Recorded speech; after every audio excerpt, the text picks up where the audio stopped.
सबसे पहला फैसला साथियों, हमारे प्रधानमंत्री श्री नरेंद्र मोदी जी ने हमेशा एक नई सोच अपने को दी है, विरासत भी विकास भी। हम अपनी विरासत पे गौरव करें और साथ ही साथ उसको मॉडर्न टाइम्स के हिसाब से डेवलप करने का भी प्रयास करें। इसमें पहला प्रोजेक्ट जो आज अप्रूव हुआ है वो है केदारनाथ रोपवे। केदारनाथ रोपवे, अगर आप केदारनाथ जी का ये एक स्केच है जो सोनप्रयाग से गौरीकुंड से करीब उसके आगे सारा ट्रैकिंग का रास्ता है। ये ट्रैकिंग का रास्ता मंदाकिनी जी के साथ साथ है और वो आगे केदारनाथ जी का धाम। चार धाम में बहुत ही महत्वपूर्ण धाम है केदारनाथ धाम। यहाँ एक 12.9 किलोमीटर का रोपवे बनाने का आज फैसला लिया गया है। करीब 4081 करोड़ 4081 करोड़ रुपीस का ये प्रोजेक्ट होगा और जो 12 ज्योतिर्लिंग में से एक ज्योतिर्लिंग केदारनाथ जी है, वहां पर जितने श्रद्धालु भक्त जाते हैं उनके लिए चार धाम की इस यात्रा में एक बहुत बड़ा माइलस्टोन ये प्रोजेक्ट बनेगा। पिछले साल करीब 23 लाख श्रद्धालु भक्त केदारनाथ जी पे गए थे, दर्शन के लिए गए थे भक्ति के भाव में। और ये प्रोजेक्ट जब बनेगा, इसका जो टोटल टाइम लगता है आज, वो टाइम सब्सटेंशियली कम हो जाएगा और आज जो 2 महीने के आसपास श्रद्धालु जा सकते हैं वो टाइम पीरियड काफी सिग्निफिकेंटली बढ़ जाएगा। अगर आप देखें इसमें पर्वतमाला परियोजना, ये पूरे प्रोजेक्ट का, इस तरह के और भी कई प्रोजेक्ट्स लिए गए जिनका एक नाम दिया गया है पर्वतमाला परियोजना। रोपवेज के प्रोग्राम्स का नाम दिया गया है पर्वतमाला परियोजना।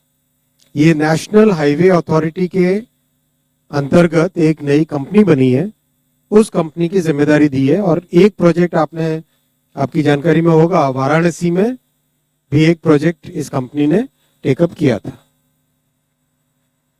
ये 12.9 किलोमीटर का प्रोजेक्ट बनेगा उत्तराखंड टूरिज्म डेवलपमेंट बोर्ड और national highway logistics management limited, ये NHAI की सब्सिडरी है, इन दोनों कंपनीज के जॉइंट वेंचर से बनेगा। अभी जो रास्ता है उस रास्ते में और इसमें बहुत बड़ा डिफरेंस आ जाएगा। ये प्रोजेक्ट की डिटेल से आप फोटो ले सकते हैं और वैसे तो आपके साथ PPT शेयर भी किया जाता है हमेशा, लिखने में आपको सुविधा रहेगी, इसीलिए एक साथ सारे डिटेल्स यहाँ पे रख दिए। जो बड़ा फायदा होगा वो ये होगा कि जो आज 8 से 9 घंटे की जर्नी है वो 36 मिनट्स की जर्नी हो जाएगी।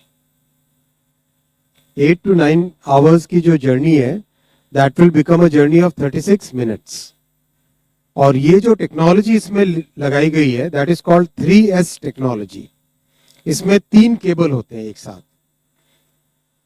3 केबल में एक केबल हॉलेज का काम करता है, 2 केबल उसको सपोर्ट करते हैं पूरे गंडोला का। और जो गंडोला है वो अपने आप में एक मिनी बस जैसा है। 36 लोगों के बैठने की कैपेसिटी, उसमें 36 लोगों की बैठने की कैपेसिटी, ऑलमोस्ट लाइक एक छोटी सी बस के जैसा है। अच्छा, बहुत स्मूथली, और ये बहुत सेफ टेक्नोलॉजी है। दुनिया के जो जाने माने टेक्नोलॉजी प्रोवाइडर्स हैं, ऑस्ट्रिया के और फ्रांस के, उन लोगों के साथ मिलके इसको पूरे को डिजाइन किया गया है। बहुत बड़ा श्रद्धालुओं को तो बेनिफिट होगा ही होगा और साथ ही साथ बहुत बड़ा जो लोकल बिजनेसेस हैं उनको भी बहुत बड़ा बेनिफिट होगा। लोकल यात्रियों की सुविधा के लिए जो लोग भी काम में लगते हैं उन सबको इसमें बहुत बड़ा बेनिफिट होगा। और जो आज 2 महीने की यात्रा है वो आराम से 6 महीने तक ये यात्रा करने का सौभाग्य सबको मिलेगा। ये अपने आप में एक बहुत बड़ी बात है। और जो दिव्यांगजन है और जो हमारे बुजुर्ग साथी हैं, उन सब के लिए भी एक बहुत बड़ी मेजर ये एक बेनिफिट इससे निकलेगा। मैं आपके सामने एक लास्ट पॉइंट, एक बहुत अच्छा पॉइंट आपके सामने रखना चाहूंगा कि कैसे एक प्रोग्रेसिव गवर्नमेंट अच्छा काम करे तो एक प्रॉपर लीगल फ्रेमवर्क बने, तो उत्तराखंड सरकार ने रोपवेज के लिए एक प्रॉपर लीगल फ्रेमवर्क बनाया है, क्योंकि एक नई टेक्नोलॉजी है, नया मोड ऑफ ट्रांसपोर्टेशन है। तो उस फ्रेमवर्क के तहत इसका कंप्लीट ऑपरेशन मेंटेनेंस होगा। दूसरा प्रोजेक्ट इसी कड़ी में है, विरासत भी विकास भी का हेमकुंड साहिब का रोपवे। हेमकुंड साहिब भी अपने उत्तराखंड में ऋषिकेश से ऊपर जाते हैं, गोविंद घाट एक बेस कैंप है। गोविंद घाट से एक रास्ता बद्रीनाथ जी की तरफ है और एक रास्ता घाघरिया होते हुए वैली ऑफ फ्लावर्स और हेमकुंड साहिब के लिए जाता है। ये पूरा उसका स्केच एक आपके लिए एक सरल तरीके से बनाया गया है, जिससे कि आसानी से लोकेशन ढंग से समझ में आ सके। काफी सारा हिस्सा ट्रैकिंग का होता है। जब गोविंद घाट का बेस कैंप है, वहां से घाघरिया जाना और घाघरिया से आगे हेमकुंड साहिब जाना या फिर वैली ऑफ फ्लावर्स जाना, दोनों को ट्रैकिंग से करना पड़ता है। और ये ट्रैकिंग का जो टाइम है और एफर्ट है, वो अपने आप में बहुत एक सिग्निफिकेंट एफर्ट है। और हेमकुंड साहिब की जो बहुत बड़ी एक महत्वपूर्ण स्थान है हमारी संस्कृति में, वहां पे माना जाता है कि हमारे सिखों के 10वें गुरु गुरु गोविंद सिंह जी ने वहां पे तपस्या की थी, वहां पे साधना की थी, इसलिए इसका बहुत बड़ा महत्वपूर्ण स्थान है। और वैली ऑफ फ्लावर्स तो दुनिया भर में प्रसिद्ध है ही, आप सब जानते हैं वैली ऑफ फ्लावर्स कितनी प्रसिद्ध है दुनिया में। तो ये दोनों जगह को इस प्रोजेक्ट से बहुत एक सिग्निफिकेंट हमारे देश भर से श्रद्धालु भक्तों को, टूरिस्ट को, सबको जाने का बड़ा मौका मिलेगा।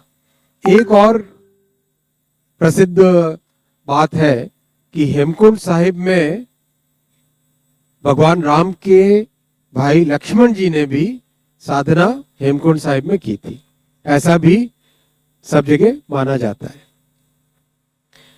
अब जिस तरीके से अभी हेमकुंड साहिब में, जैसे पिछले साल करीब करीब 1,77,000 लोग गए, और जितना लोगों को जाने में इंटरेस्ट है, उससे लगता है कि ये प्रोजेक्ट के होने के बाद में 10 गुना बढ़ जाएगा, ऐसा स्पष्ट दिखाई देता है।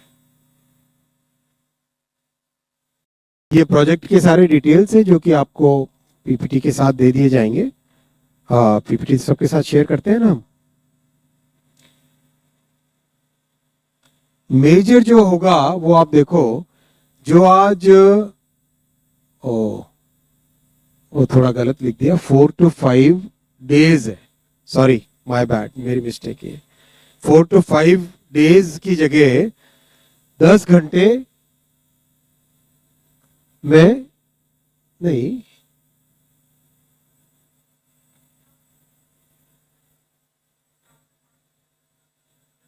वो 10 घंटे हो जाएगा, राइट। आपको ज्यादा इजीली समझ में आया, ठीक है, गुड। तो 10 घंटे के आसपास का टोटल दर्शन इसमें होना संभव हो जाएगा, जो आज 4 से 5 घंटे ही हो पाता है। अफोर्डेबल रहेगा, बहुत एक सिग्निफिकेंट रिडक्शन इन टाइम रहेगा। और जैसा केदारनाथ जी में लगता है कि बहुत लोगों को जाने में सुविधा होगी, यहाँ पर हेमकुंड साहिब में भी जाने को लोगों को बहुत सुविधा होगी। ये आपके लिए एक समरी बनाई है। अब तक प्रधानमंत्री श्री नरेंद्र मोदी जी की तीसरी टर्म में ट्रांसपोर्टेशन सेक्टर से रिलेटेड जो प्रोजेक्ट्स लिए गए, उन सब प्रोजेक्ट्स की एक समरी, करीब करीब 4 लाख करोड़ की टोटल इन्वेस्टमेंट्स अप्रूव हुई है जून के रिजल्ट के बाद में की कैबिनेट्स में, ये सारे।